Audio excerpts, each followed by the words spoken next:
Dalam kitab Nabi Hagai. Hagai diutus oleh Tuhan. Kemudian pada waktu itu Suzababah, pemimpin Suzababah, Yezebe, dan imam besar pada saat itu, Yosua, kemudian mereka bertobat.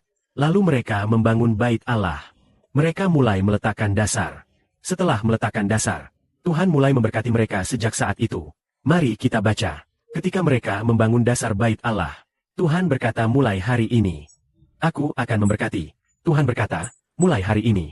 Mulai dari hari ini, aku akan memberkati. Dari hari mana Tuhan mulai memberkati? Mari kita baca firman yang diucapkan oleh Ayah Sorga melalui Nabi. Jika kalian sungguh-sungguh mendengar firman ini, jika tidak mendengar dengan hati, maka kalian akan memakan buah pahit dari kesalahan sendiri. Setiap orang bertanggung jawab atas perbuatannya sendiri. Kita baca bersama.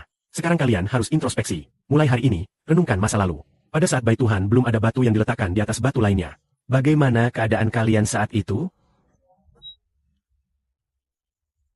Beberapa datang ke tempat penyimpanan gandum.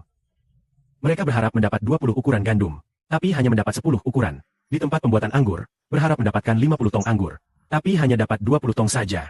Tuhan berkata, aku mengirim angin kering, busuk dan hujan es melanda pekerjaan kalian. Namun kalian tidak kembali kepadaku. Kalian harus introspeksi. Mulai hari ini, renungkan masa lalu. Mulai sejak 24 September.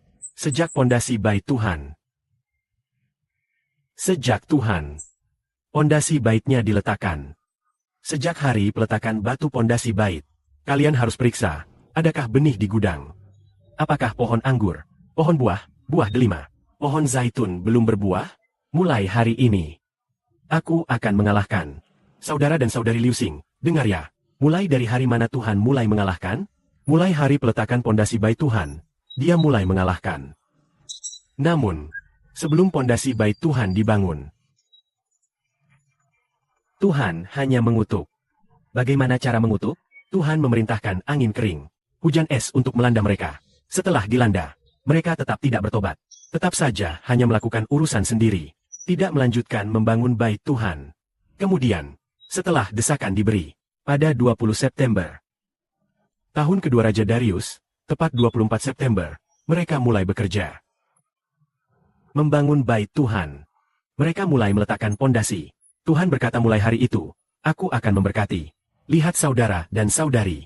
Ketika saudara Sibo mulai berkhotbah kebenaran, berhasil, diberkati. Sebelum berkhotbah kebenaran, bukankah Sibo sering kelaparan? Sering merasa lapar. Dan bahkan, tidak mampu membayar sewa rumah.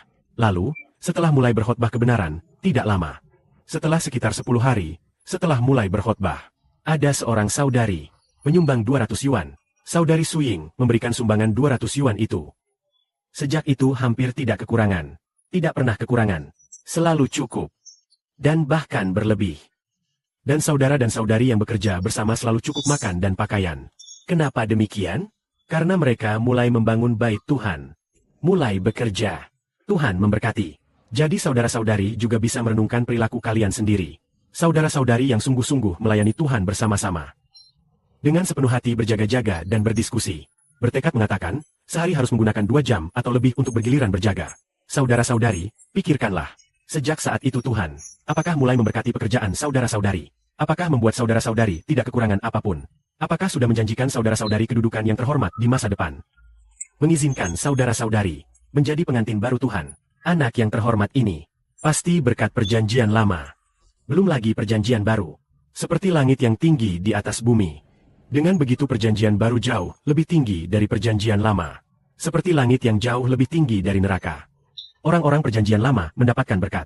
Bagaimana dengan berkat yang diterima perjanjian baru? Juga jauh lebih tinggi daripada berkat perjanjian lama. Jadi mereka yang bekerja dalam perjanjian baru, saudara-saudari harus bijaksana. Harus memiliki iman. Tidak boleh berkata, aku harus urus diriku dulu. Jangan begitu. Jangan. Harus berusaha taat kepada Tuhan. Utamakan pekerjaan Tuhan dulu. Karena Bapa di surga pernah berkata kepada saudara Sibe 4 kali. Bapa di surga berkata berulang kali, total 4 kali. Jumlahnya ada 4 kali. Abi. Bakat kami, total ada 4 kali berkata kepada Sibe. Sibe taat kepada ayahnya. Ayahnya akan memberikan alam semesta. Dia memberkati Sibe. Kalimat ini sering dibagikan oleh Sibe kepada saudara-saudari dengan penuh cinta. Jika bisa menerimanya, utamakan taat dulu. Tutup pintu dengan lebar. Sejauh mana? Lebih taat dari ayah. Alam semesta menerima berkat. Bahkan duduk di tahta Tuhan dan Tuhan kita. Kemuliaan bagi Bapa di surga dan Tuhan kita. Amin.